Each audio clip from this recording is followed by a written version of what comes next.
భారతదేశంలో వాక్ స్వాతంత్ర హక్కు మనందరికీ ఉంది. మన విశ్వాసమును మనము సమర్థించుకోవటానికి, మన విశ్వాసాన్ని మనం బలంగా చాటడానికి మనకు ఈ రాజ్యాంగం అనుమతినిస్తుంది. అలా నిలువరించే వారిని ప్రశ్నించడానికి కూడా అనుమతినిస్తుంది. అన్నిటిని మించి మన ప్రభు అయిన యేసుక్రీస్తు మత్తయి సువార్త 28వ అధ్యాయంలో ఆయన ప్రతినిధిగా ఈ లోకంలోనికి వెళ్ళటానికి మనకు ఆయన అభిషేకమునిచ్చి పంపించాడు. ఆ అభిషేకము కారణంగా మనం నోరు విప్పి మాట్లాడాలి. ఒకానొక సమయంలో మరి అపోస్తలుల కార్యం 6వ అధ్యాయంలో ఎలా ఉంటుంది అంటే, the Stephen was full of grace and full of holy spirit అని ఉంటుంది. అంటే స్టెఫెను పరిశుద్ధాత్మతోను మరియు కృపచేతను నిండి ఉన్నాడు అని ఉంటుంది. When he spoke people could not resist him అని ఉంటుంది. అంటే ఆయన మాట్లాడినప్పుడు ఆయన వాగ్దాటిని, ఆయన సత్యం పలుకుతున్నాడు అన్న ఆ సత్యాన్ని నిలువరించడానికి ప్రజలకు శక్తి చాలలేదు. ఇది దేవుడి వాక్యముకున్నటువంటి శక్తి, స్టెఫెనుకున్నటువంటి శక్తి కాదు. ఇది దేవుని వాక్యములో ఉన్నటువంటి పవర్, అది స్టెఫెనుకున్నటువంటి పవర్ కాదు. పరిశుద్ధాత్ముడిచ్చేటటువంటి అగ్ని, పరిశుద్ధాత్ముడిచ్చేటటువంటి అభిషేకానికి ఉన్నటువంటి పవర్, అంతేగాని అది స్టెఫెనుకున్నటువంటి పవర్ కాదు. నేను ఎందుకు ఈ మాటలు చెప్తూ వస్తున్నాను అనంటే, ప్రభు అయిన యేసుక్రీస్తు ఎన్నుకున్నటువంటి సేవకులు, ప్రభు అయిన యేసుక్రీస్తు పిలుచుకున్నటువంటి తన సంఘానికి, తను స్థాపించినటువంటి రాజ్యానికి నాయకులుగా ఉండటానికి పిలిచినటువంటి ప్రజలు ఏమనుకుంటారు అనంటే, కొద్ది కాలం అయిపోయిన తర్వాత పరిశుద్ధాత్ముని యొక్క శక్తిని వారి స్వంత క్యారిస్మా రీప్లేస్ చేస్తుంది.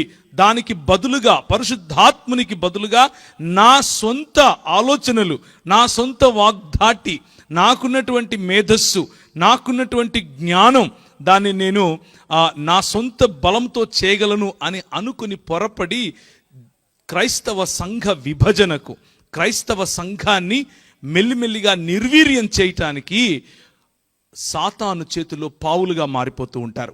ఒక విషయం చూద్దాం. 1 తిమోతికి రాసినటువంటి పత్రిక 4వ అధ్యాయము, తిమోతికి రాసినటువంటి మొదటి పత్రిక 4వ అధ్యాయం 11 నుంచి నేను చదువుతున్నాను. జాగ్రత్తగా మీ బైబిల్లో చూసుకుని అనుసరించాల్సిందిగా కోరుతున్నాను. ఈ సంగతులను ఆజ్ఞాపించి బోధించుము.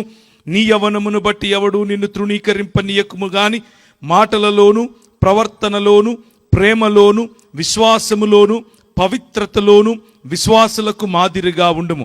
నేను వచ్చు వరకు చదువుట ఎందును, హెచ్చరించుట ఎందును, బోధించుట ఎందును జాగ్రత్తగా ఉండుము. పెద్దలు హస్తనిక్షేపణము చేయగా ప్రవచన మూలమున నీకు అనుగ్రహింపబడిన నీలో ఉన్న వరమును అలక్ష్యము చేయకుము. నీ అభివృద్ధి అందరికీ తేటగా కనపడు నిమిత్తము వీటిని మనస్కరించుము. వీటి యందే సాధకము చేసుకొనుము. నిన్ను గూర్చియు నీ బోధను గూర్చియు జాగ్రత్త కలిగి ఉండుము. వీటిలో నిలకడగా ఉండుము. నీవిలాగు చేసి నిన్నును నీ బోధ వినువారిని రక్షించుకొందువు అన్నటువంటి మాటలు. ఒక్కసారి తల ఉంచినట్లయితే మనం ప్రభు వైపుకు చూద్దాం. ఆయన ఈ మాటలను ఆశీర్వదించలాగుగా, ఆయన సిలువ చాటున నన్ను మరుగుపరిచి కేవలము ఆయన నోటి బూరగా మాత్రమే నన్ను ఉపయోగించుకుని మీకు స్పష్టమైన ఆయన వచనాలు, ఆయన వాక్యము మాత్రమే అందులాగున ఈ చిన్ని ప్రార్థన చేద్దాం. కృపగలిగిన తండ్రి, మా మధ్య మీరు ఉండండి, మాతో మాట్లాడండి. మట్టి బుర్ర నాది, కానీ మహోన్నతుడవైన దేవుడవు నువ్వు.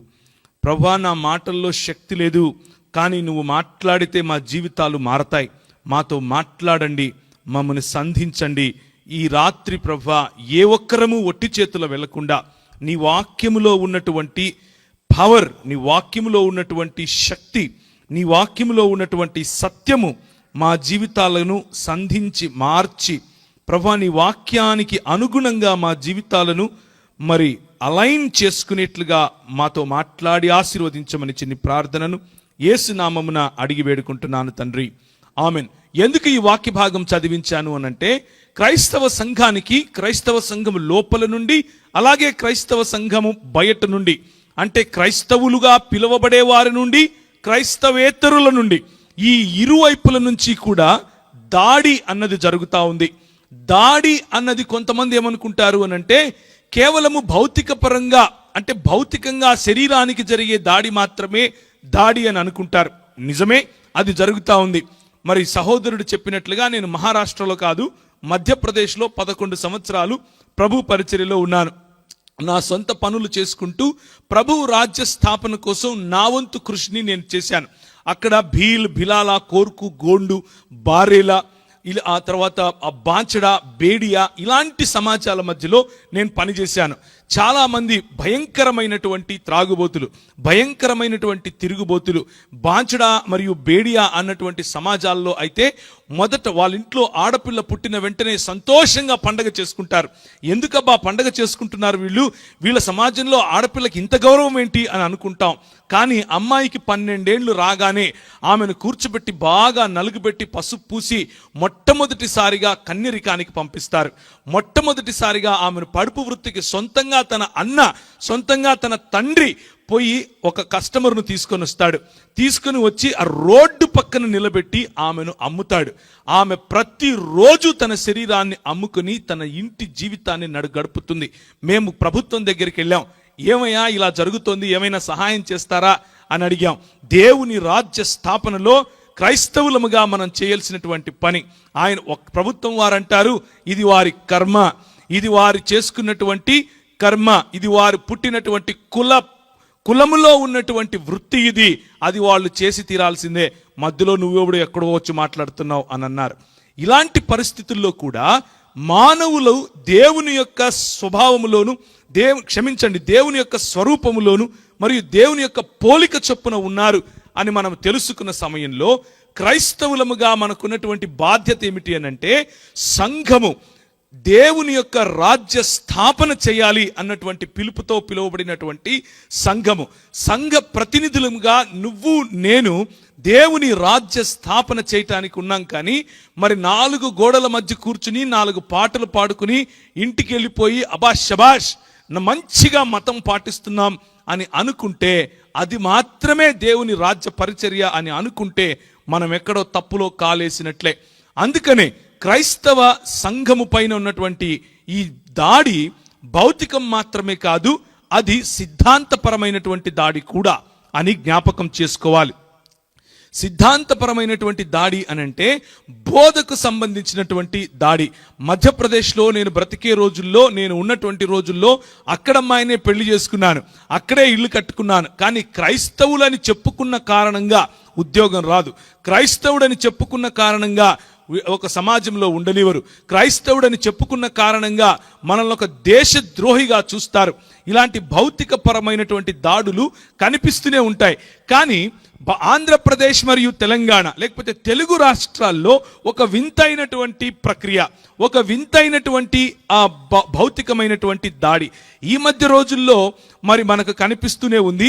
మాటల చేత దాడి, కోట్లేసుకొని నెత్తిన టోపీలు పెట్టుకొని యేసు క్రీస్తు దేవుడు కాదు, యేసు క్రీస్తు కేవలము ప్రవక్త మాత్రమే, యేసు క్రీస్తును నమ్మిన వారు నరకానికి వెళ్తారు, యేసు క్రీస్తును దేవునిగా నమ్మిన వారు నరకానికి వెళ్తారు, ఆయన కేవలము మనిషి మాత్రమే, ఆయన కేవలము ప్రవక్త మాత్రమే అని చెప్పేటటువంటి క్రైస్తవేతరులు ఎంత క్రైస్తవ సంఘాన్ని చెరబట్టడానికి, క్రైస్తవ సంఘాన్ని విడదీయటానికి ప్రయత్నించారో అంతే ఎక్కువగా క్రైస్తవ సంఘములోనే క్రీస్తు వారమని చెప్పుకుంటూ, క్రైస్తవ సంఘములోనే క్రైస్తవులమని చెప్పుకుంటూ యేసు దేవుడు కాదని, యేసు చిన్న దేవుడని, యేసు సృష్టింపబడినటువంటి దేవుడని, యేసు నీలాగా నాలాగా దేవుడని చెప్పుకొని బొంకి క్రైస్తవ సంఘాన్ని నిర్వీర్యం చేసేవాళ్ళు కూడా లోపలి నుంచే అపవాది చేతిలో తొత్తులుగా క్రైస్తవ సంఘాన్ని నిర్వీర్యం చేస్తున్నారు. ప్రియమైనటువంటి క్రైస్తవ సంఘమా, అందుకనే ఈ వాక్య భాగాన్ని నేను మీకు పరిచయం చేస్తున్నాను.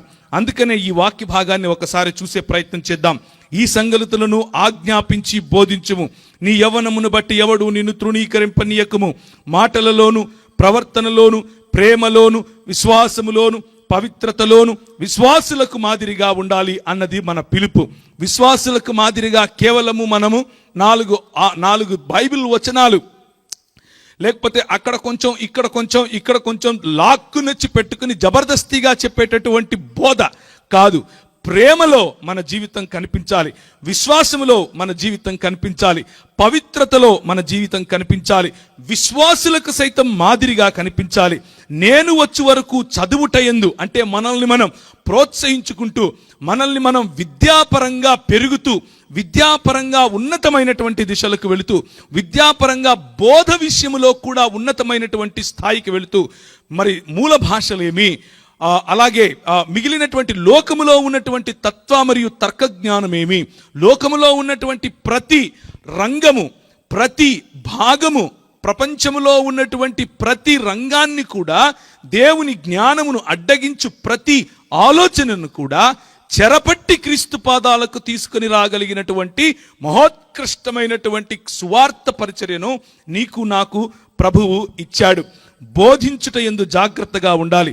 పెద్దలు హస్త నిక్షేపణము చేయగా ప్రవచన మూలమున నీకు అనుగ్రహింపబడిన నీలో ఉన్న వరాన్ని అలక్ష్యము చేయకుండా ఉండాలి. నీ అభివృద్ధి అందరికీ తేటగా కనబడేటట్లు నిత్యము వీటిని మనస్కరించుకోవాలి. వీటి యందే సాధకము చేయాలి. నిన్నును గూర్చి, అంటే ఇంతవరకు ఏ క్యారెక్టర్ గురించి అయితే మాట్లాడానో, ఇంతవరకు నీకు ఏ విలువలు, రాజ్య విలువలు ఉండాలని చెప్పానో, ఇంతవరకు నీలో ఏ ప్రేమ కనపడాలన్నానో, నీలో ఏ పవిత్రత కనబడాలన్నానో, నీలో ఏ విశ్వాసం కనబడాలన్నానో, ఈ మూడు కనిపించవు గాని సిగ్గు లేకుండా స్టేజ్లు ఎక్కుతారు. ఇది ఈరోజు క్రైస్తవ సంఘాన్ని లోపల నుంచి నాశనం చేసేటటువంటి క్రైస్తవ బోధకుల జీవితం. వారి బోధ చెడిపోయిందే, వారి జీవితము చెడిపోయిందే. జీవితము చెడిపోయిన తర్వాత కూడా స్టేజ్లెక్కి మాట్లాడేవాడి బోధ ఎలాగూ చెడిపోతుంది. అది నేనైనా సరే, ఒకానొక రోజు మనం ఎవరమైనా సరే. అందుకని దేవుని వాక్యం చెప్తోంది, నిన్నును గూర్చియు నీ బోధను గూర్చియు జాగ్రత్త కలిగియుండుము, వీటిలో నిలకడగా ఉండుము. నీవిలాగు చేసి నిన్నును నీ బోధ వినువారిని రక్షించుకుంటావు. ప్రియమైనటువంటి క్రైస్తవ సంఘమా, ఈరోజు రాత్రికాల సమయంలో క్రైస్తవ సంఘంలో ఉన్నటువంటి గలిబిలి, క్రైస్తవులకు బయట నుంచి వస్తున్నటువంటి దాడితో పాటు లోపలి నుంచి వస్తున్నటువంటి దాడి మేక వన్య పులుల కారణంగా ఉంది. నేను క్రైస్తవుణ్ణే అని చెప్పుకునే బోధకుల కారణంగా ఉంది. ఒక ఆయన లైట్లు పెట్టుకుని పెద్ద పెద్ద కోట్లు వేసుకొని వస్తాడు, నూనె బుడ్డీలు అమ్ముతాడు. పెద్ద పెద్ద కోట్లు వేసుకొని వస్తాడు, సాపలు అమ్ముతాడు. పెద్ద పెద్ద మీటింగులు పెడతాడు, ఏమమ్ముతాడు? కర్చీపులు అమ్ముతాడు. ఇది క్రైస్తవ సంఘానికి పట్టినటువంటి భయంకరమైన చెదలు. ఈ చెదలకు ఆహా అని చెప్పి చప్పట్లు కొట్టి ముష్టేసినట్లు కొంచెం డబ్బులు ఇస్తే వాళ్ళు, నువ్వు అది కాదేయాల్సింది, నువ్వు ఇప్పుడు ఇస్తే నీ బ్యాంక్ అకౌంట్లో ఇంత పడతాయి అంటే ఇట్లా తీసేసే వాళ్ళు కూడా ఉన్నారు. పవిత్రత చూడం, ప్రేమ చూడం, విశ్వాసము చూడం, విశ్వాసులకు మాదిరికరమైన జీవితం ఉందా లేదా చూడం. కానీ గొర్రెలు వెంటబడినట్లుగా క్రైస్తవ సంఘాన్ని నిర్వీర్యం చేసే వారి వెనక పడిపోతూ ఉన్నాం. ప్రియమైనటువంటి క్రైస్తవ సంఘమా, జాగ్రత్తగా ఆలోచించాలి. కేవలము జీవనం మాత్రమే కాదు, కానీ వారి బోధ యందు కూడా జాగ్రత్తగా గమనించాలి. ఈ రోజుల్లో నెహుష్టాన్లు బయలుదేరారు. ఈ రోజుల్లో అన్యాగ్ని ఒకటి బయలుదేరింది. ఒకసారి చూస్తారా, లేవీకాండము 10వ అధ్యాయము. లేవీకాండము 10వ అధ్యాయము. ఎవరైనా తీసిన వాళ్ళు మీరు చదివినా కానీ నాకు వినపడదేమో, బహుశా నేనే చదువుతాను. లేవీకాండము 10వ అధ్యాయము. అహరోను కుమారులైన నాదాబు, అబీహులు తమ తమ ధూపార్తులను తీసుకుని వాటిలో నిప్పులుంచి వాటి మీద ధూపద్రవ్యము వేసి, యెహోవా తమకు ఆజ్ఞాపింపని వేరొక అగ్నిని ఆయన సన్నిధికి తేగా, యెహోవా సన్నిధి నుండి అగ్ని బయలుదేరి వారిని కాల్చివేసెను. వారు యెహోవా సన్నిధిని మృతి పొందిరి. ఇది ఏం జరుగుతోందంటే, ఇక్కడ క్రైస్తవ సంఘములో ఆరాధన పద్ధతులలో, లేకపోతే క్రీస్తుకు ఎలాంటి ఆరాధన సమర్పించాలి, క్రీస్తుకు ఎలాంటి ఆరాధనను మనం ఇవ్వాలి అన్నటువంటి, లేకపోతే మహాదేవుడైనటువంటి క్రీస్తు, ఆయన నిరంతరము స్తోత్రార్హుడై ఉన్నాడు అన్నటువంటి క్రీస్తు, ఏ క్రీస్తు అయితే పురాతన కాలము మొదలుకొని శాశ్వత కాలము తన ప్రత్యక్షతను చూపిస్తూ వచ్చాడో ఆ క్రీస్తుకి ఇవ్వాల్సినటువంటి గౌరవము, ఆ క్రీస్తు ఏ ధూపమునైతే వేయటానికి అనుమతించాడో ఆ ధూపము కాకుండా తమ తండ్రి అయినటువంటి అహరోను చిన్నప్పటి నుంచి బహుశా వారికి నేర్పించాడు. ప్రభువు చెప్పాడు, బలిపీఠము దగ్గర ఉన్నటువంటి ఆ ధూపాన్ని తీసుకుని, ఆ అగ్నిని తీసుకుని మీరు వేసే ధూపార్తిలో అదే అగ్ని ఉండాలి, అంతేకాని అరువు తెచ్చుకున్నటువంటి అగ్ని ఉండకూడదు, అన్యుల చేత ఉన్నటువంటి అగ్ని ఉండకూడదు అని చెప్పినప్పటికీ లక్ష్య పెట్టకుండా వారి జీవితంలో త్రాగుబోతులై, జాగ్రత్తగా వినాలి, త్రాగుబోతులై అంటే వారి జీవితంలో ఏమైంది? సాక్షి జీవితం లేనటువంటి జీవితం, సాక్ష్యం కోల్పోయినటువంటి జీవితం, పవిత్రత లేనటువంటి జీవితం, పరిశుద్ధత లేనటువంటి జీవితం, ప్రేమను కోల్పోయిన జీవితం, నమ్మకాన్ని లేకపోతే విశ్వాసాన్ని కోల్పోయిన జీవితం. ఆ జీవితం కారణంగా అన్య అగ్నిని, యెహోవా దేవుడు అనుమతించినటువంటి అగ్నిని తీసుకుని వచ్చి ధూపార్తి వేయటానికి బయలుదేరారు. మేము సేవ చేస్తామహో అని బయలుదేరారు. యెహోవా సన్నిధి నుండి అగ్ని బయలుదేరి వారిని దహించి వేసింది. కాళ్ళు పట్టుకొని ఈడ్చి బయట పారేయండి అని మోషే సెలవిస్తాడు. మీరు ఏడవటానికి కేవలము తన అహరోను ఇంటి వారికి మాత్రమే అనుమతిచ్చి మిగిలిన వాళ్లకు పాలెములో వాళ్ళిద్దరిని తీసి బయట పారేయండి, మనము మిగిలిన కార్యక్రమం చేసుకుందాం అని చెప్పినటువంటి సంఘటన అది. ఎందుకు ఈ మాటలు చెప్తున్నాను అనంటే, క్రైస్తవ సంఘ బోధలో అన్యాగ్ని మెల్లిమెల్లిగా ప్రవేశించింది. క్రైస్తవ సంఘ బోధలో ప్రవేశించే అన్యాగ్ని ఏమిటి అనంటే, ఎక్కడో పుట్టినటువంటి ఆ అన్యాగ్ని మన దేశంలోనికి, మన రాష్ట్రంలోనికి, తెలుగు ప్రజలలోనికి మెల్లిమెల్లిగా పాకి ఈరోజు ఒక మహావృక్షమై ఉన్నట్లుగా కనిపిస్తా ఉంది. కానీ నిజానికి అపోస్తలులు వేసినటువంటి పునాది ముందు నిలబడేటటువంటి ఎందుకంటే ప్రభువే అన్నాడు, పాతాళ లోక ద్వారములు ఈ అపోస్తలులు వేసినటువంటి పునాది ఎదుట నిలబడలేవు, సత్యము ఎదుట నిలబడలేవు, సువార్త ఎదుట నిలబడలేవు అని దేవుని వాక్యము చెబుతూనే ఉంది. ఒకసారి ద్వితీయోపదేశ కాండం చూస్తారా? ద్వితీయోపదేశ కాండము ఆఖరి అధ్యాయము, ఇశ్రాయేలు నీ భాగ్యము ఎంత గొప్పది అన్నటువంటి మాటలు. క్షమించండి,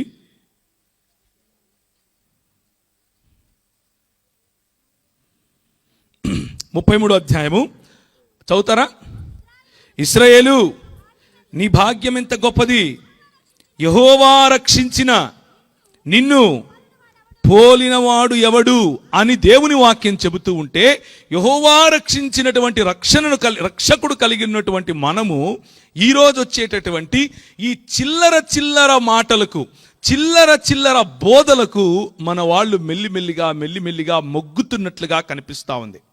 క్రైస్తవ సంఘాల్లో భయంకరమైనటువంటి అవినీతితో కూడిన భయంకరమైనటువంటి దుర్బోధ వ్యాపిస్తున్నట్లుగా మనకు కనిపిస్తా ఉంది. 1 కొరింథీయులకు రాసిన పత్రిక 3వ అధ్యాయము, కొరింథీయులకు రాసినటువంటి 1 పత్రిక 3వ అధ్యాయము 1వ వచనం చదువుతారా?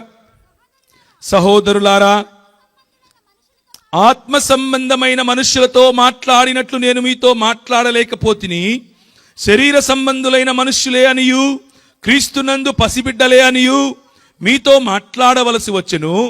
అప్పటిలో మీకు బలము చాలకపోయినందున పాలతోనే మిమ్మును పెంచితిని గాని అన్నముతో మిమ్మును పెంచలేదు. మీరికను శరీర సంబంధులై ఉండటం వలన ఇప్పుడునూ మీరు బలహీనులై ఉన్నారు కారా అంటూ బలహీనులైన వారికి ఇచ్చేటటువంటి వాక్య బోధన గురించి మరి అపోస్తులుడైన పౌలు ఇక్కడ చెప్తున్నాడు. బలహీనులైనటువంటి వారికి పాలు సరిపోతాయి, కానీ అన్నం తినాలంటే, బలమైన ఆహారం తినాలంటే, అభ్యసించాలంటే హెబ్రీయులకు రాసిన పత్రిక 5వ అధ్యాయము 14వ వచనము. హెబ్రీ పత్రిక 5వ అధ్యాయం 14వ వచనం. వయస్సు వచ్చిన వారు అభ్యాసము చేత మేలు కీడులను వివేచించుటకు సాధకము చేయబడిన జ్ఞానేంద్రియములు కలిగి ఉన్నవారు గనుక బలమైన ఆహారము వారికే తగును.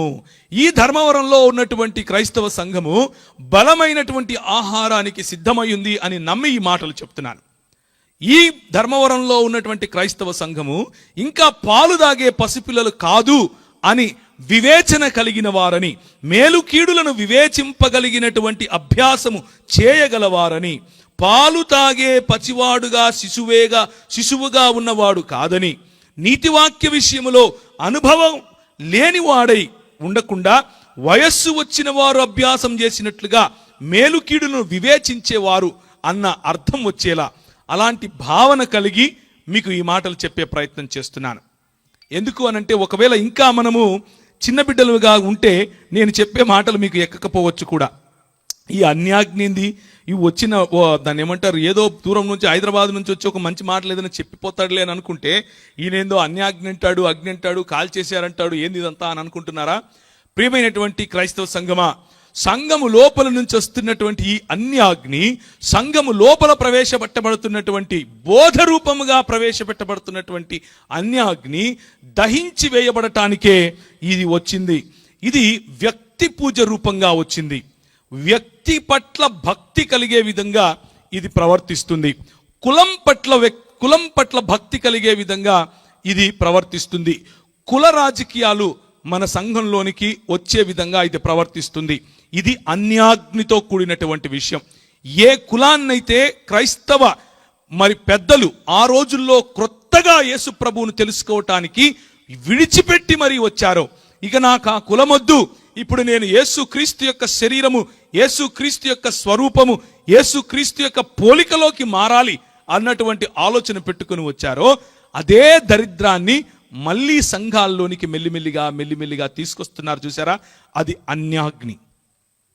వాస్తు పేరట మెల్లిమెల్లిగా తిరిగి లోకములోనికి తీసుకొని పోయేట్లుగా మన మైండ్స్తో ఆడుకుంటున్నారు. చూసారా? అది అన్యాగ్ని. వ్యక్తులకు ప్రాముఖ్యతనిచ్చి యేసుక్రీస్తు కంటే కూడా గొప్పగా పొగిడేట్లుగా, యేసుక్రీస్తుతో సమానముగా పొగిడేట్లుగా ఈ రోజుల్లో వ్యక్తులకు ప్రాధాన్యత ఇస్తున్నారు. చూసారా? అన్యాగ్ని. అలాంటి అన్యాగ్నిని మనము గుర్తుపట్టగలగాలి. అలాంటి అన్యాగ్నిని గుర్తుపట్టిన తరువాత అలాంటి వ్యక్తి పూజ నుంచి, కుల పూజ నుంచి, సంఘ పూజ నుంచి, లేకపోతే బోధ పూజ నుంచి బయటికి రావాలి. అప్పుడు బలమైనటువంటి ఆహారము తినటానికి మనకు అవకాశం ఉన్నవారుగా మనం నిరూపించుకుంటాం. ఎందుకు ఈ మాటలు చెప్తున్నాను అనంటే, క్రైస్తవ సంఘంలో మేము క్రీస్తు వారమని, మేము క్రీస్తును పోలి నడుచుకుని వారమని చెప్పినటువంటి మనలోనే కొంతమంది అంటారు, యేసుక్రీస్తు దేవుడు కాదండి, యేసుక్రీస్తు కలిగింపబడ్డాడండి, యేసుక్రీస్తు సృష్టింపబడ్డాడండి, యేసుక్రీస్తు నీలాగా నాలాగా దేవుడండి, ఆయన సృష్టికర్త కాదండి. ఇవి వారు చెప్పే మాటలు. యోహాను సువార్త 1వ అధ్యాయం చదివావా అని అడిగితే చదివానండి అంటాడు, కానీ కొత్త భాషలు చెప్తాడు దానికి. ఒకసారి చదువుతారా? యోహాను సువార్త 1వ అధ్యాయము 3వ వచనం. కలిగి ఉన్నదేదియు ఆయన లేకుండా కలుగలేదు. యేసు క్రీస్తు సృష్టికర్త జాబితాలో ఉన్నాడా? సృష్టి జాబితాలో ఉన్నాడా? సృష్టికర్త జాబితాలో ఉన్నాడు. ఈ మాత్రం అర్థం చేసుకోకుండా యేసుక్రీస్తు నేను ఒకటే అనేటటువంటి ఆలోచనలో ఉన్న వారిని కూడా క్రైస్తవ సంఘాల్లో మనం ఎంటర్టైన్ చేస్తున్నాము అనంటే ఇక మన గతి అంతే. ఒకసారి 2వ కొరింథీయులకు రాసినటువంటి పత్రిక, అపోస్తలుడైన పౌలు కొరింథీ సంఘానికి రాసినటువంటి 2వ పత్రిక 11వ అధ్యాయము, సర్పము 3 నుంచి చదువుతున్నాను.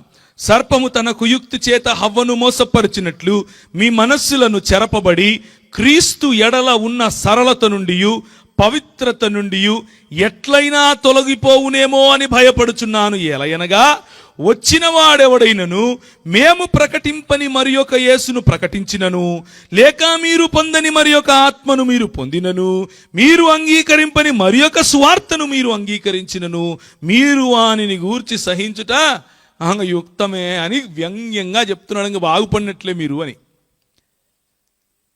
అన్నము తిని బలమైన ఆహారము తినేవారు దూరము నుండే యుద్ధ వాసన పసిగట్టాలి. దూరము నుండే సంఘము పట్ల జరుగుతున్నటువంటి ఈ వ్యూహాన్ని పసిగట్టగలగాలి. యేసు క్రీస్తు యొక్క వర్చస్సు, యేసు క్రీస్తు యొక్క క్యారెక్టర్, యేసు క్రీస్తు యొక్క దేవత్వాన్ని ఫోకస్ చేసి ఎవరైతే సంఘము బయట నుండైనా సరే, సంఘము లోపలి నుండైనా సరే ఆయనను తగ్గించే ప్రయత్నం చేస్తున్నారు, ఆయన దేవత్వాన్ని తగ్గించే ప్రయత్నం చేస్తున్నారు, అలాంటి వారిని దూరము నుండే పసిగట్టాలి. ఎందుకనంటే చెప్తున్నాడు అపోస్తలుడైనటువంటి పౌలు, అలాంటి వాళ్ళను కూడా సహిస్తే మేము ప్రకటింపని వేరొక క్రీస్తునొచ్చి ప్రకటిస్తున్నారు, మేము క్రీస్తు వారమే అంటున్నారు, మీలోనే తిరుగుతున్నారు అంటారు.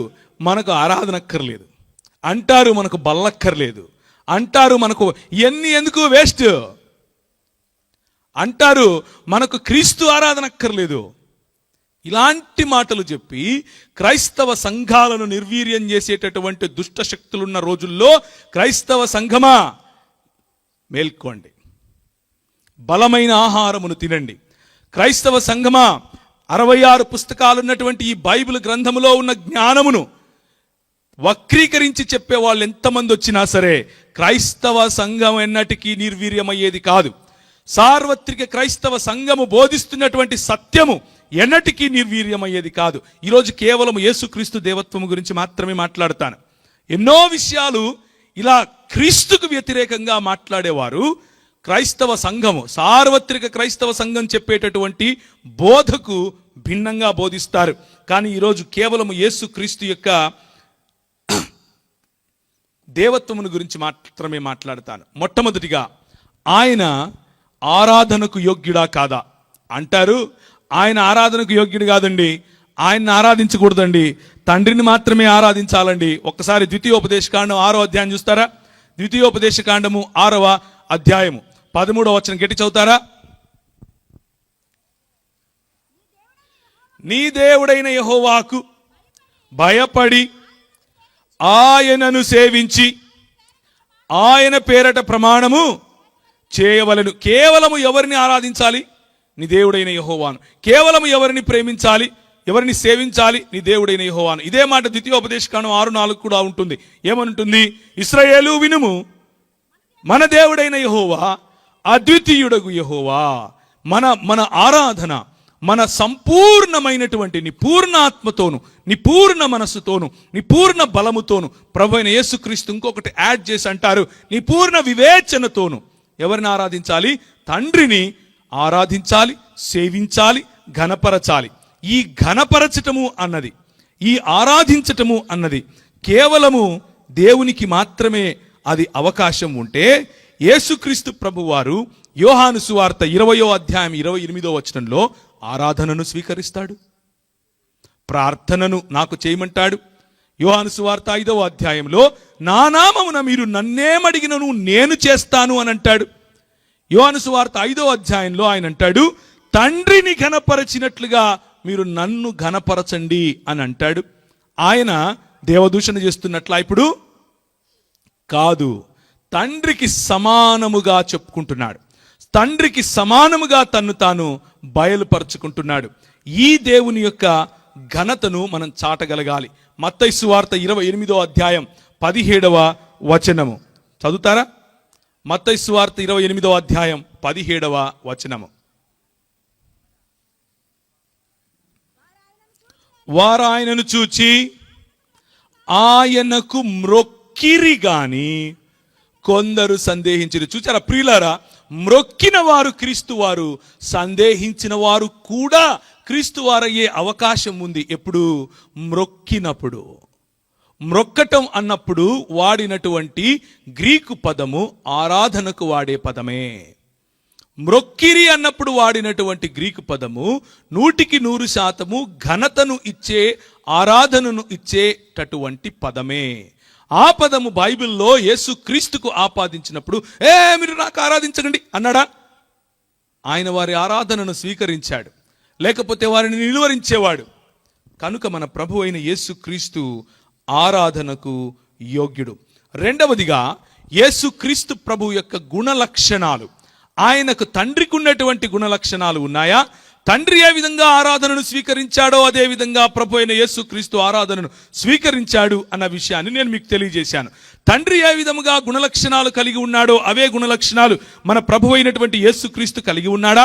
యోహాను సువార్త 8వ అధ్యాయము 56వ వచనము. యోహాను సువార్త, నీ తండ్రి అయిన అబ్రహాము నా దినము ఏ విధంగా చూచాడు? ఎప్పుడు చూచాడు? ఏ ప్రవక్త అయినా సరే, లేకపోతే కలిగింపబడినటువంటి సృష్టి పురాతన కాలము మొదలుకొని శాశ్వత కాలము తన ప్రత్యక్షతను చూపించగలదా? మీకా గ్రంథము 5వ అధ్యాయం 2వ వచనం చదువుతారా? మీకా గ్రంథం 5వ అధ్యాయము 2వ వచనం. ఎప్పుడు చూచాడు అబ్రహాము? ఎవరిని చూచాడు? ఎక్కడ చూచాడు?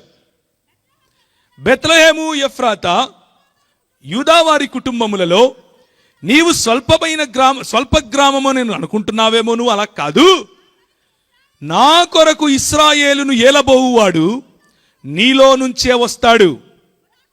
పురాతన కాలము మొదలుకొని శాశ్వత కాలము ఆయన ప్రత్యక్షమగుచూ వస్తున్నాడు.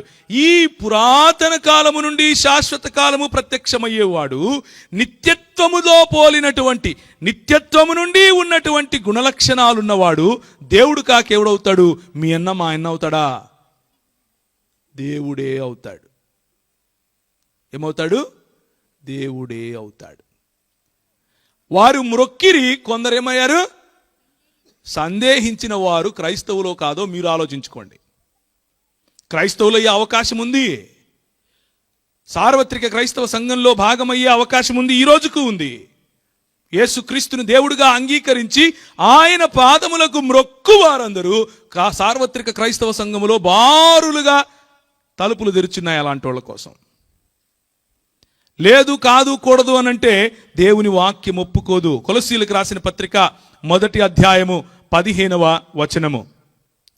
కొలస్సీలకు రాసిన పత్రిక 1వ అధ్యాయము 15వ వచనం. ఆయన అదృశ్య దేవుని స్వరూపి అయి సర్వ సృష్టికి ఆది సంభూతుడై ఉన్నాడు. ఒక ఆయన అంటాడు టోపీ పెట్టుకుని కోటేసుకుని, ఆది సంభూతుడు అంటే, ఆది అంటే మొదట, సంభూతుడు అంటే సంభవించినవాడు, అంటే ఆది యందు సంభవించినవాడు, కాబట్టి ఆయన దేవుడు కాదు. ఎవరు చెప్పారు నీకు ఆది సంభూతుడు అంటే మొదట సంభవించినవాడని? తెలుగులో మాత్రమే బైబిల్ చదువుతా నేను అంటాడు. మళ్ళీ మిగిలిన భాషలో చదవని నేను. ఎందుకు? నాకు రాదు కదా, నాకు రాదు, అవతలోనికి కూడా రాదు అనుకుంటాను.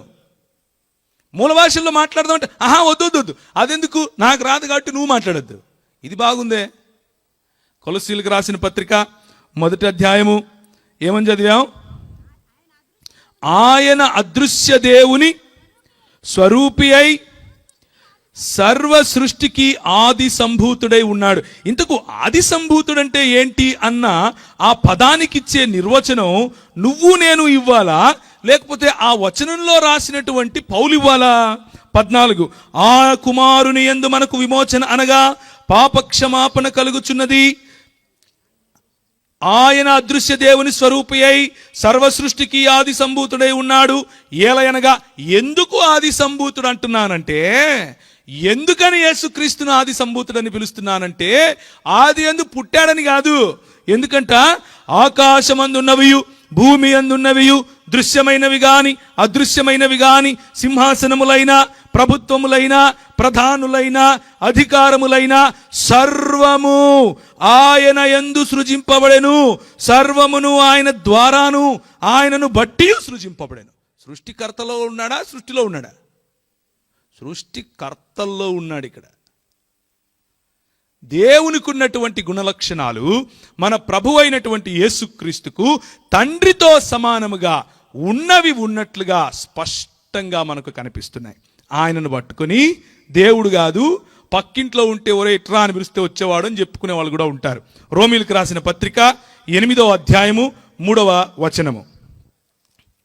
రోమా పత్రిక 8వ అధ్యాయం 3వ వచనం. శరీరమును అనుసరింపక ఆత్మను అనుసరించియే నడుచుకొను మన యందు పాప పరిహారము నిమిత్తము దేవుడు తన సొంత కుమారునిని పాప శరీరాకారముతో పంపి ఆయన శరీరమందు పాపముకు శిక్ష విధించెను. ఇవి అంటారు కొంతమంది. అలా కాదండి, ఆయన వచ్చాడు, పంపినవాడు గొప్పోడా వచ్చినవాడు గొప్పోడా అని అంటారు. పంపినవాడు గొప్పోడా వచ్చినవాడు గొప్పోడా? అప్పుడు పంపినవాడు ఈ పంపించిన వాడిని ఏమంటున్నాడు అని అంటే, ఒకసారి చూడండి హెబ్రీయులకు రాసిన పత్రిక, హెబ్రీయులకు రాసిన పత్రిక 1వ అధ్యాయము. పంపినవాడు గొప్పోడు, అదేగా మీ పాయింట్. ఒకసారి చూడండి హెబ్రీయులకు రాసిన పత్రిక 1వ అధ్యాయం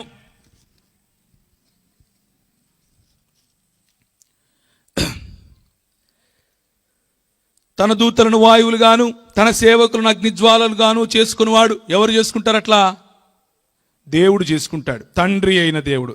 అని తన దూతలను గూర్చి చెప్పుచున్నాడు గాని తన కుమారుని గూర్చైతే తన కుమారుని ఏమంటున్నాడంట? మిగిలిన వాళ్ళందరినీ ఏమంటున్నాడు? వాయువులు గాను అగ్నిజ్వాలలు గాను పిలిచే ఈ దేవుడు తన కుమారుణ్ణి మాత్రం ఎవరైతే మీరు పంపినోడు అని అంటున్నారో ఆ పంపింపబడినటువంటి కుమారుణ్ణి తండ్రి అయిన దేవుడు ఏమని సంబోధిస్తున్నాడు? దేవా, నీ సింహాసనము నిరంతరము నిలుచున్నది, నీ రాజదండము న్యాయార్థమైనది, నీవు నీతిని ప్రేమించి దుర్నీతిని ద్వేషించితివి, అందుచేత దేవుడు నీ తోడి వారి కంటే నిన్ను హెచ్చించినట్లుగా ఆనంద తైలముతో అభిషేకించెను. ఎవరి గురించి రాశారు ఈ మాట?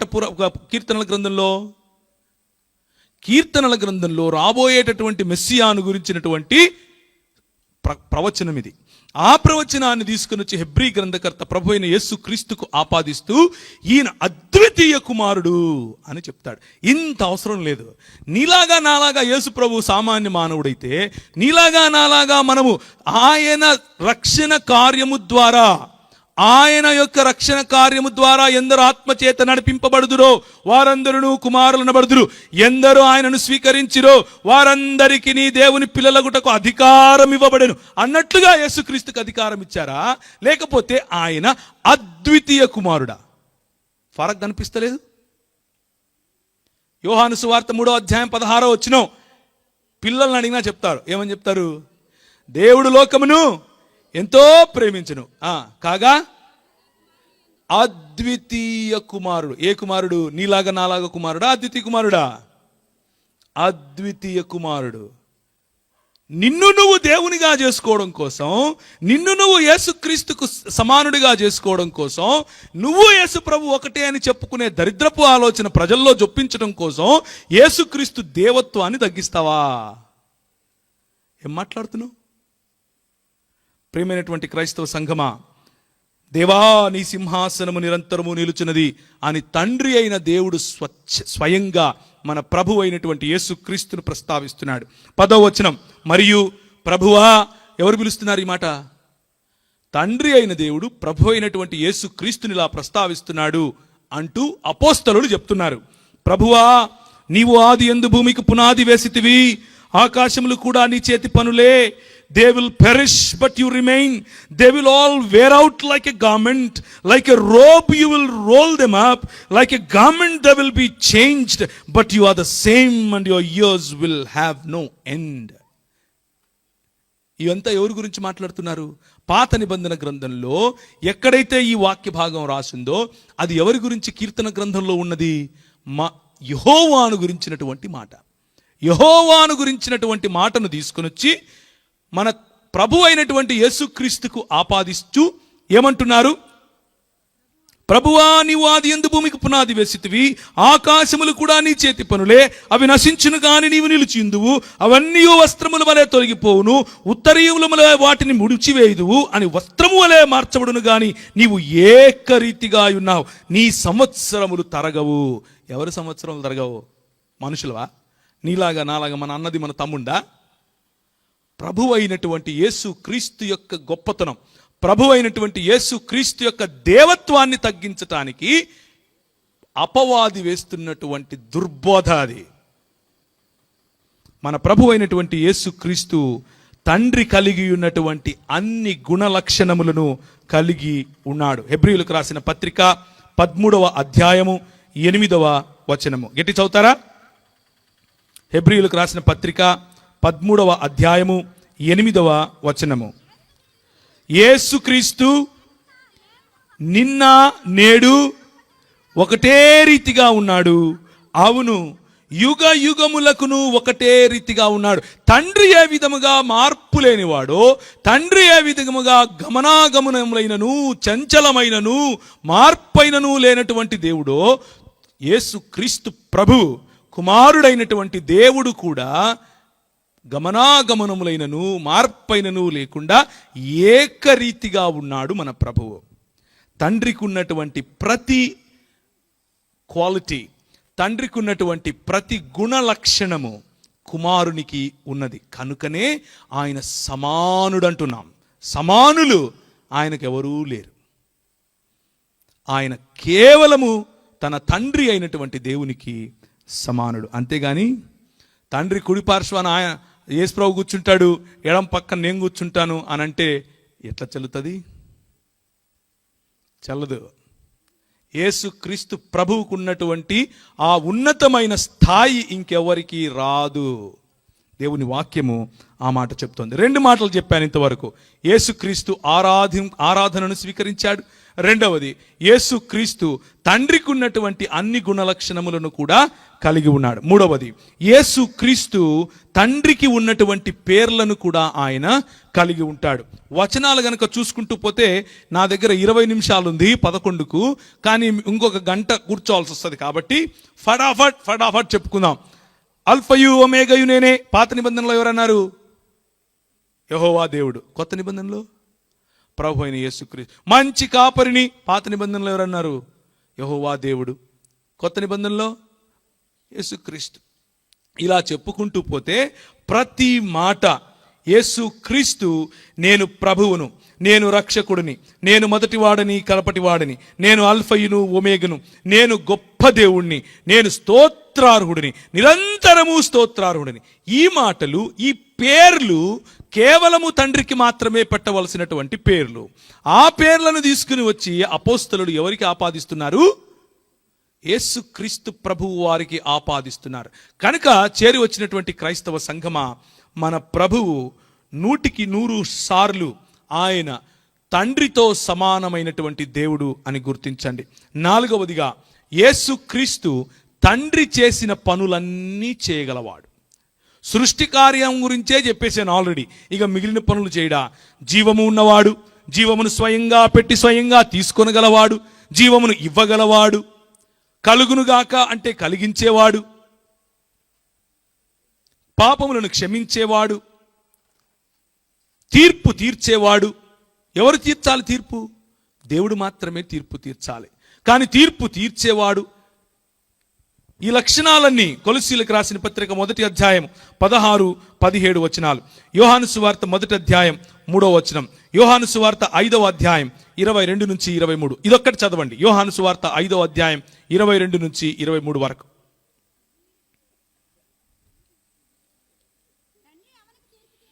తండ్రి ఎవరికి నీ తీర్పు తీర్చడు గాని తండ్రిని ఘనపరచునట్లుగా,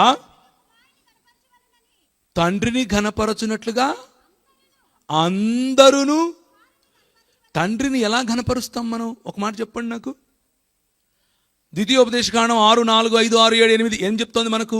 నీ పూర్ణ ఆత్మతో గణపరచాలి, నీ పూర్ణ శక్తితో అంటే బలంతో గణపరచాలి, నీ పూర్ణ మనస్సుతో గణపరచాలి. యేసు ప్రభువు ఏమంటున్నాడు?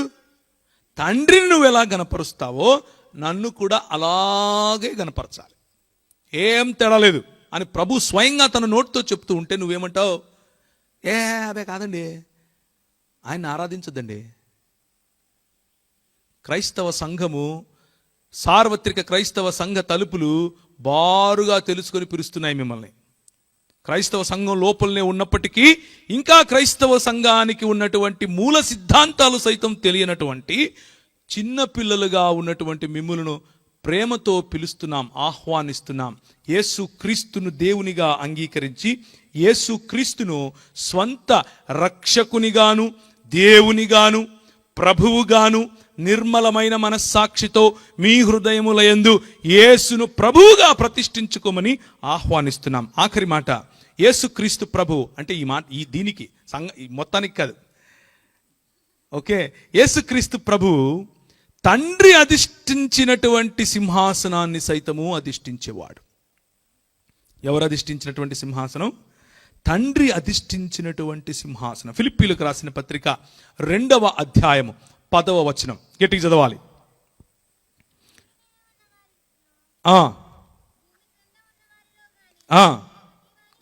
ప్రతి వాని మోకాలును యేసు నామమున వంగునట్లును ప్రతి వాని నాలుకయు తండ్రి అయిన దేవుని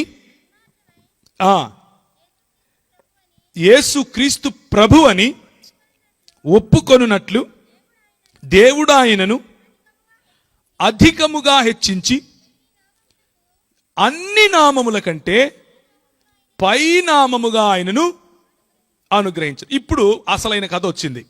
ఏమంటారంటే, నువ్వు ఇంతవరకు పేర్లు చెప్తివి, అవి చెప్తివి, ఇవి చెప్తివి, బాగానే ఉంది, కానీ తండ్రి ఇస్తేనే వచ్చింది కదా. ఇది మెయిన్ పాయింట్ ఇక్కడ. ఏమంటున్నారు? తండ్రి గణపరుస్తేనే కదా గణపరచబడ్డాడు. అన్ని నామముల కంటే పైన, అంటే అందరి పేరు కంటే పై పేరు ఎవరికిచ్చాడు? యేసు ప్రభుకి ఇచ్చాడు. ఉదాహరణకు మీరు ప్రార్థన చేస్తున్నారు అనుకోండి, అందరికంటే పైనున్న నామం పేరిట ఎవరికి చేయాలి? తండ్రికి చేయాలి. ఉదాహరణకు నువ్వు ఒక ఎగ్జామ్ రాస్తున్నావు, లేకపోతే ఒక పరీక్ష ఒక పేపర్ ఒక లెటర్ రాస్తున్నావు. ఎవరికి లెటర్ రాస్తున్నావు? ప్రిన్సిపల్ గారికి లెటర్ రాస్తున్నావు. ప్రిన్సిపల్ గారు నాకు కడుపు నొస్తా ఉంది, నేను ఇంటికి వెళ్ళాలి, దయచేసి నా మనవిని అంగీకరించి ఇంటికి సెలవు ప్రకటించ ప్రార్థన అని పెట్టి సంతకం పెట్టావు. కానీ ప్రిన్సిపల్ దగ్గరికి పోతే ప్రిన్సిపల్ తీసుకోడంట. ఎందుకు? నీ క్లాస్ టీచరు సైన్ పెట్టాలంట. క్లాస్ టీచర్ సైన్ పెడితే ప్రిన్సిపల్. అది యేసునామం అంటే. ఏది? Class teacher. ఏం మాట్లాడుతున్నారండి? నువ్వు సైన్ పెడితే తీసుకునే దానికి యేసుక్రీస్తు నామం కావాలనా? అది కాదు ప్రియులారా. యేసు నామము అనంటే ఏమిటి? నామము అన్నదానికి ఉదాహరణకు మన భారతదేశానికి ప్రతినిధిగా మనం ఒకరిని ఎన్నుకున్నాం. ఎవరిని ఎన్నుకున్నాం? మోదీ గారిని ఎన్నుకున్నాం. ఆయన ఏం మాట్లాడతాడు? బయటికి వేరే దేశానికి వెళ్ళినప్పుడు ఆయన అంటాడు, భారతదేశం మీకు అండగా ఉంటుంది. నువ్వు నేను చెప్పామా ఉంటామని? ఎవరి పక్షాన మాట్లాడుతున్నాడు? In the name of the sovereign country called India. సార్వభౌమాధికారము కలిగినటువంటి భారతదేశము అన్నటువంటి ఒక దేశము తరఫుగా మాట్లాడుతున్నాడు. ఏమని? ఆ దేశం పేరు చెప్పుకొని నేను మాట్లాడుతున్నానని. పవర్ ఎవరిది? ఆయనదా దేశాందా? దేశాంది పవర్. ఏదైనా 10 రూపాయలు పెట్టి కొనుక్కోవడానికి అంగడికి వెళ్తున్నావు, 10 రూపాయలు నీ దగ్గర లేవు. అరే నా పేరు చెప్పు అంటాడు. అంటే ఏంటి? ప్రవీణ్ అని చెప్తే ఇస్తాడా? కాదు. ఆ ప్రవీణ్ అన్న పేరు వెనుక ఎవరున్నారు వానికి ఇస్తారు. నిజానికి యేసు అన్న నామం ఏంటో తెలుసా? యేసు అంటే పాత నిబంధన గ్రంథంలో ఉన్నటువంటి యెహోషువ అన్న పేరు. ఇప్పుడు ఏ యెహోషువ పేరు పెట్టాలి మనం? ఏ యేసు పేరు అంటారు? ఇది కొంతమంది వస్తారు ముంతుడోళ్ళు, యేసునామం బాప్తిస్మలు, వాళ్ళు కూడా ఇదే మాట మాడుతుంటారు. ఏమని? యేసునామంలో నువ్వు మునిగితేనే క్రైస్తవుడు, లేకపోతే కాదు. నాయన, నామము అని అంటే పేరు మాత్రమే కాదు. నామము అంటే ఆ పేరు వెనకల ఉన్న అధికారం. నామము అంటే ఆ పేరు వెనకల ఉన్న సృష్టికర్త అన్నటువంటి స్థాయి. నామము అంటే ఆ పేరు వెనకల ఉన్నటువంటి వ్యక్తి. నామము అంటే ఆ వ్యక్తి నిన్ను పంపించినప్పుడు ఆయన ప్రతినిధిగా నువ్వు మాట్లాడుతున్నావు అని చెప్పటం. ఇంత సామాన్యమైనటువంటి పునాది అయినటువంటి సిద్ధాంతాలు కూడా తెలియకుండా క్రైస్తవ సంఘాన్ని చీల్చే ప్రయత్నం. సార్వత్రిక క్రైస్తవ సంఘం బారులుగా తలుపులు తెరిచి పిలుస్తోంది ప్రియులారా. ఇప్పటికైనా సరే యేసుక్రీస్తు ప్రభువు నామమును, యేసుక్రీస్తు యొక్క స్థాయిని, యేసుక్రీస్తు యొక్క గొప్పతనాన్ని, యేసుక్రీస్తు యొక్క దేవత్వాన్ని, యేసుక్రీస్తు యొక్క సృష్టికర్త అయినటువంటి యేసుక్రీస్తు యొక్క దేవత్వాన్ని తగ్గించక ఆయనను వెంబడిస్తే క్రైస్తవులని పిలువబడటానికి అవకాశం ఉంటుంది. రెవల్యూషన్స్, ప్రకటన గ్రంథం 22వ అధ్యాయం 1వ వచనం చదువుతారా గట్టిగా? ప్రకటన గ్రంథం 22వ అధ్యాయం 1వ వచనం. మరియు స్ఫటికము వలె మెరియునటి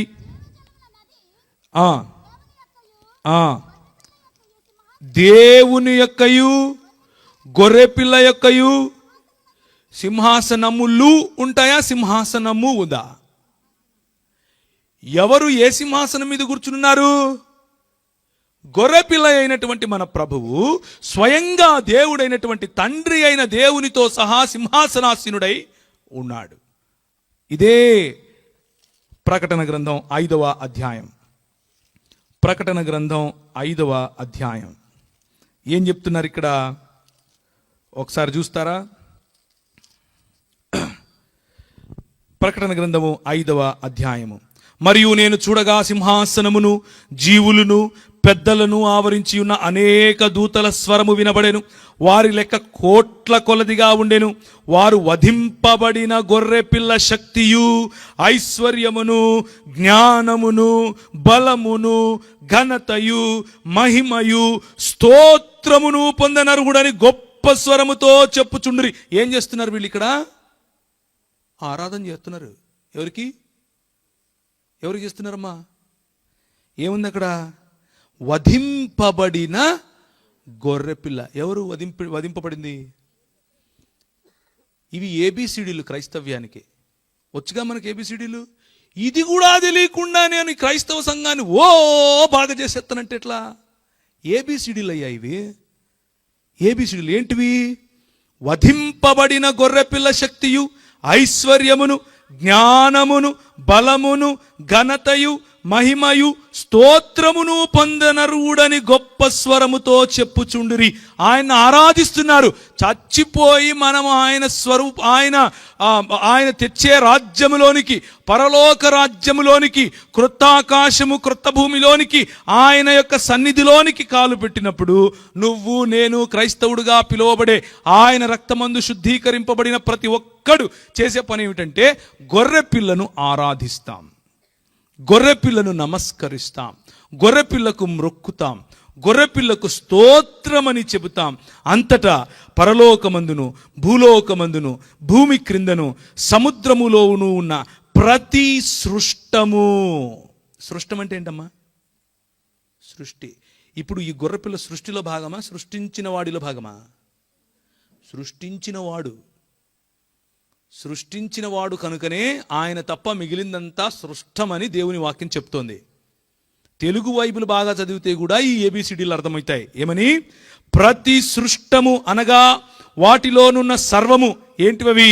సింహాసనాసీనుడై ఉన్న వానికిని, గొర్రెపిల్లకును. సింహాసనాసీనుడై నవానికిని, గొర్రెపిల్లకును. సింహాసనంతో పాటు ఎవరిని చెప్తున్నాడు? గొర్రెపిల్లని చెప్తున్నాడు. 22వ అధ్యాయంలో సింహాసనాసీనుడై ఉన్నాడు. 5వ అధ్యాయంలో సింహాసనాసీనుడైన వాడికిని, గొర్రెపిల్లకును ఏం జరుగుతుందంట? స్తోత్రమును, ఘనతయు, మహిమయు, ప్రభావము యుగ యుగములకు కలుగునుగాక అని చెప్పుట వింటిని. ఆ 4 జీవులను ఆమేన్ అని చెప్పగా ఆ పెద్దలు సాగిలపడి నమస్కారము చేసిరి. దేవుడు కాకపోతే పరలోకములో పెద్దలు, జీవులు సాగిలపడి నమస్కారం చేస్తారా? మనం మాత్రం క్రైస్తవ సంఘంలో ఉంటూ యేసుక్రీస్తు దేవుడు కాదండి అని చెప్పేసి పబ్బం గడుపుకుంటామా? అలాంటి వారికి స్టేజులు కట్టి మైకులు ఇచ్చి పైకెక్కించి ఇంక భరించండి మీరు. ఎటుపోతోంది మన సంఘం? ఎటుపోతున్నాం?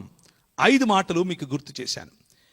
యేసుక్రీస్తు తండ్రి అయిన దేవునికి ఇవ్వవలసినటువంటి ఆనర్, ఘనతను కోరుకున్నాడు. యేసుక్రీస్తు తండ్రి అయిన దేవునికి మాత్రమే ఉన్నటువంటి గుణలక్షణాలు, అట్రిబ్యూట్స్ కలిగి ఉన్నాడు. యేసుక్రీస్తు తండ్రి అయిన దేవునికి మాత్రమే ఉన్నటువంటి నామములను కలిగి ఉన్నాడు, అంటే నేమ్స్. యేసుక్రీస్తు తండ్రి అయిన దేవుడు మాత్రమే చేయగలిగినటువంటి డీడ్స్, అంటే పనులు చేయగలవాడు. యేసుక్రీస్తు తండ్రి మాత్రమే కూర్చునే సింహాసనము, అంటే సీట్ పైన కూడా కూర్చున్నాడు. ఈజీగా కదా అర్థం చేసుకోవటానికి.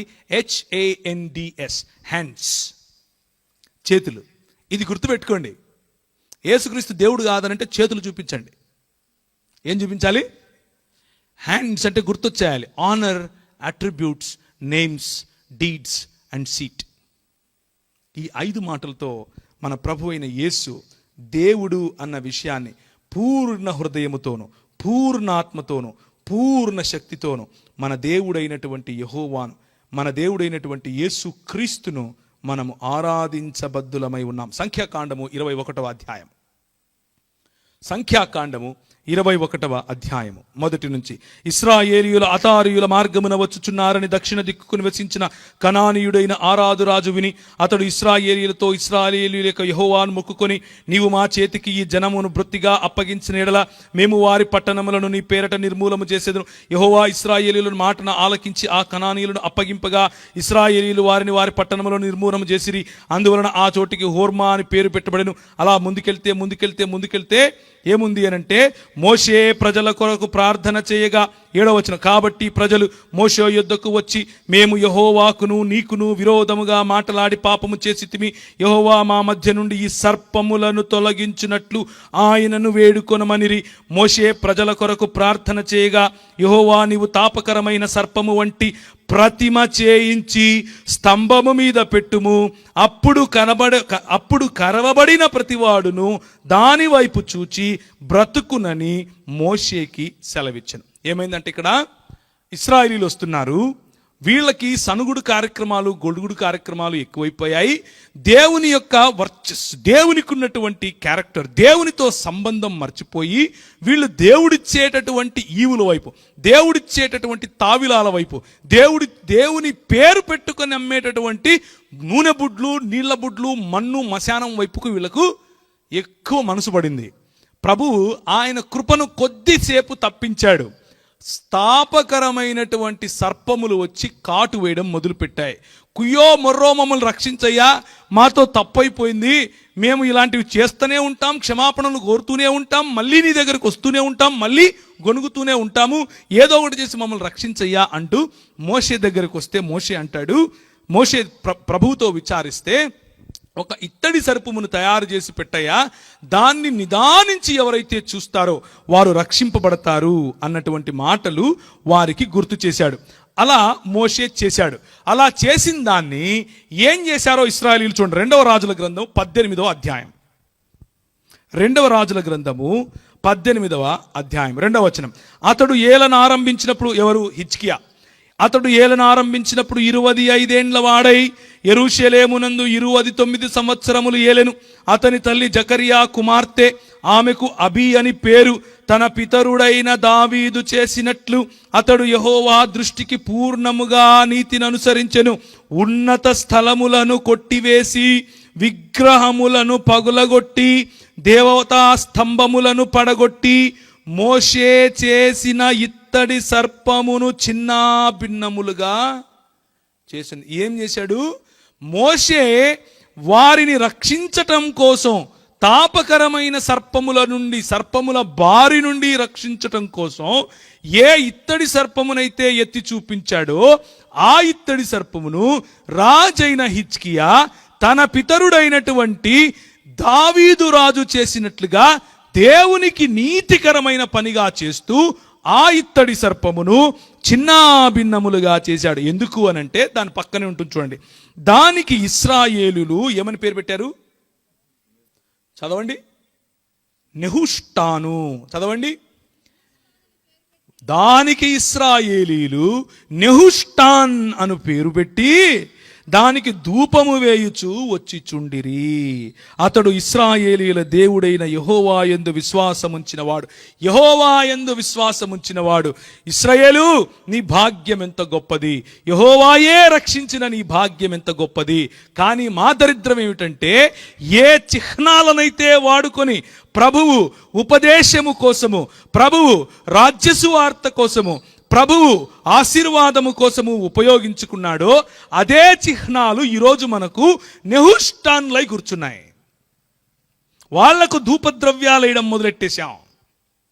అప్పాయం వాక్యం చెప్తాడు, ఆయన చెప్తే తిమ్మిని బొమ్మిని చేస్తాడు, బొమ్మిని తిమ్మిని చేస్తాడు. ఇంకేయండి, టెంకాయలు కొట్టేయడాలు, దండలు వేసేయడాలు, కాళ్ళు మొక్కేయడాలు, అత్తర్లు వేసేయడాలు, దీన్నే నెహుష్టాన్ అంటారు.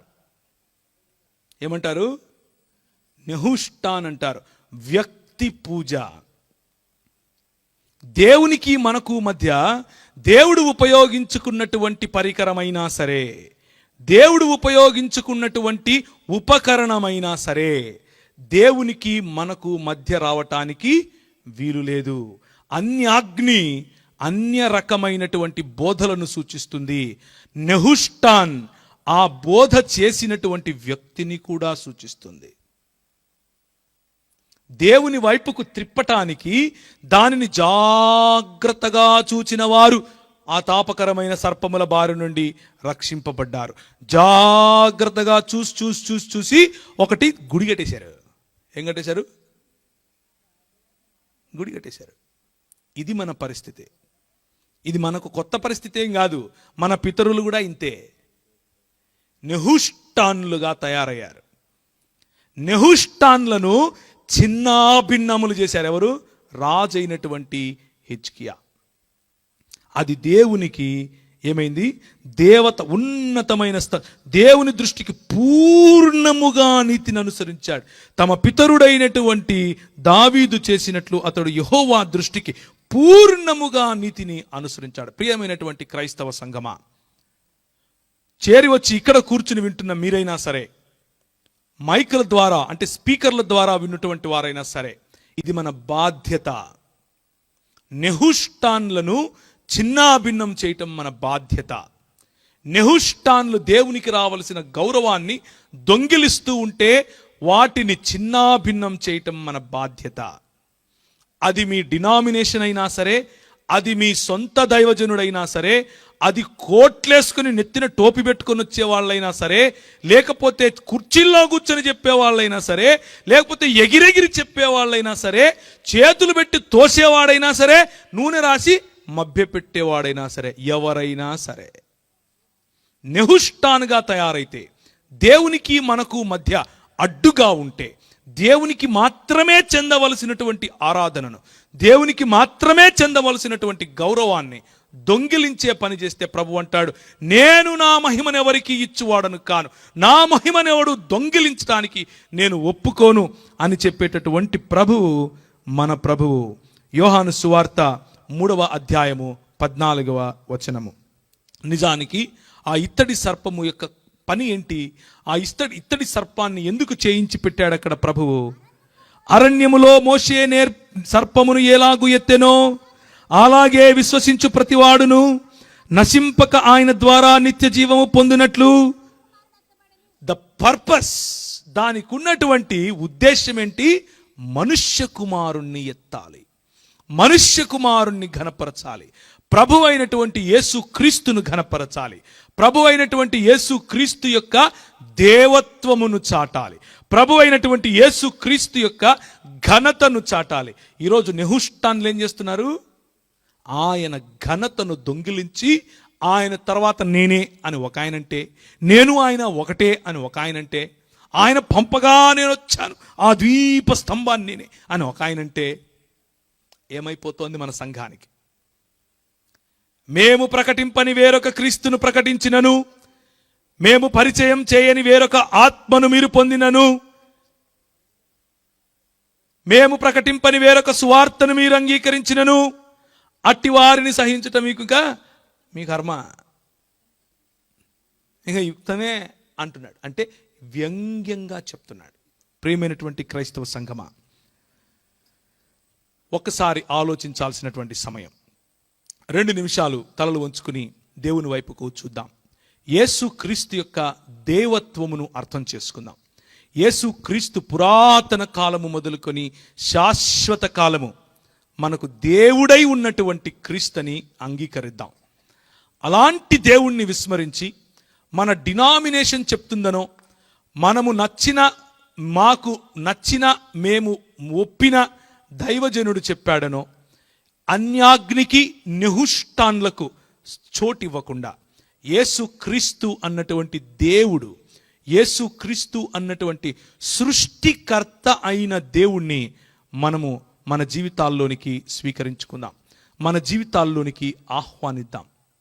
చేరి వచ్చినటువంటి వారిలో ఎవరైనా సరే, చేరి వచ్చినటువంటి వారు మాత్రమే కాకుండా స్పీకర్ల ద్వారా వింటున్న వారెవరైనా సరే, యేసు క్రీస్తు యొక్క దేవత్వము పట్ల ప్రభువు మీతో ఈరోజు మాట్లాడితే, యేసు క్రీస్తు నిజదేవుడని, ఆయన తండ్రితో సమానమైనటువంటి దేవుడని, ఆయన సృష్టి జాబితాలో కాదు సృష్టికర్త జాబితాలో ఉన్నాడని అర్థం చేసుకుంటే, మధ్యలో ఉన్నటువంటి నెహుష్టాన్లను చిన్నాభిన్నము చేయండి, మధ్యలో వచ్చినటువంటి అన్యాగ్నిని చిన్నాభిన్నం చేయండి. సార్వత్రిక క్రైస్తవ సంఘము బోధలోను జీవితములోను ప్రాధాన్యతనిస్తుంది. జీవితములో ప్రాధాన్యతనిస్తుంది కాబట్టే వారి ఇళ్లను, వారి వాకిళ్లను, వారి జీవితాలను, వారి దేశాలను విడిచిపెట్టి ఈ ప్రాంతానికి వచ్చారు. ఒక బీర్ దొరగారు, ఒక థామస్ కాటన్ దొరగారు, ఒక సిపి బ్రౌన్ గారు, ఒక ఐడా స్కడర్ గారు, ఒక యానీ గారు, ఒక యానీ కూగ్లర్ గారు, ఒక యామీ కార్మికల్ గారు, ఒక విలియం కేరీ గారు, ఇలా చెప్పుకుంటూ పోతే జనజీవన స్రవంతిలో వారి జీవితాలను పానార్పణాలుగా పోసినటువంటి భారతదేశంలో నవభారతాన్ని నిర్మించినటువంటి క్రైస్తవ సమాజము యేసు క్రీస్తును దేవునిగా అంగీకరించినటువంటి సమాజమే గాని ఇలాంటి కుహనా మేధావులు పరిచయం చేసినటువంటి సువార్త కాదు. అలాంటి దేవుని రాజ్య స్థాపన కావాలి అని ఆశించారు కాబట్టే మనకు అట్టడుగున ఉన్న వారిని, బడుగు బలహీన వర్గాల్లో ఉన్న వారిని కౌగిలించుకున్నారు, వారితో పాటి జీవించారు, వారి జీవితాలను పణంగా పోశారు. నెహుష్టాన్లు నీ దగ్గరకు వచ్చి నీది దొంగిలిస్తారు, నెహుష్టాన్లు నీ దగ్గరకు వచ్చి నీది కొల్లగొడతారు.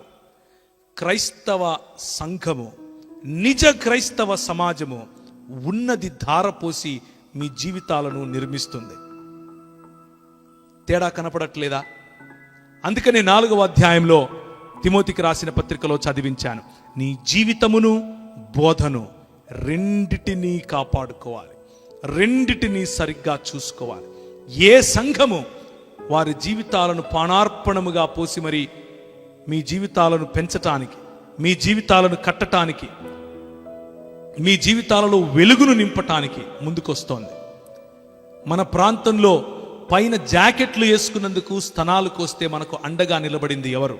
నెహుష్టాన్లా నువ్వెందుకులే వేసుకునేది, అది కూడా నాకే ఇచ్చేయి అనే ఈ రోజు ఉన్నటువంటి నెహుష్టాన్లా, లేకపోతే వారి జీవితాలను పానార్పణముగా పోసినటువంటి క్రైస్తవ మిషనరీ సంఘాలు ఏవైతే సార్వత్రిక క్రైస్తవ సంఘ ప్రాతినిధ్యంలో వచ్చాయో ఆ సంఘాల?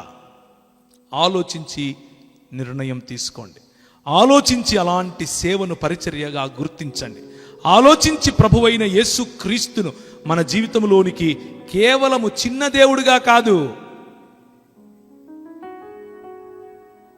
దేవుని బిడ్డ ఏమవుతాడు, దేవుడే అవుతాడు కదా అనేటటువంటి వాడు కాదు, నీలాగా నాలాగా దేవుడే అనేటటువంటి వాడు కాదు, సృష్టికర్త అయినటువంటి దేవునిగా అంగీకరించి సృష్టికర్త అయినటువంటి దేవునిగా మన జీవితాల్లోనికి స్వాగతించునాగున మనం ఈరోజు ప్రార్థన చేద్దాం. కళ్ళు మూసుకున్నట్లయితే 2 నిమిషాలు ప్రభు వైపుకు చూద్దాం.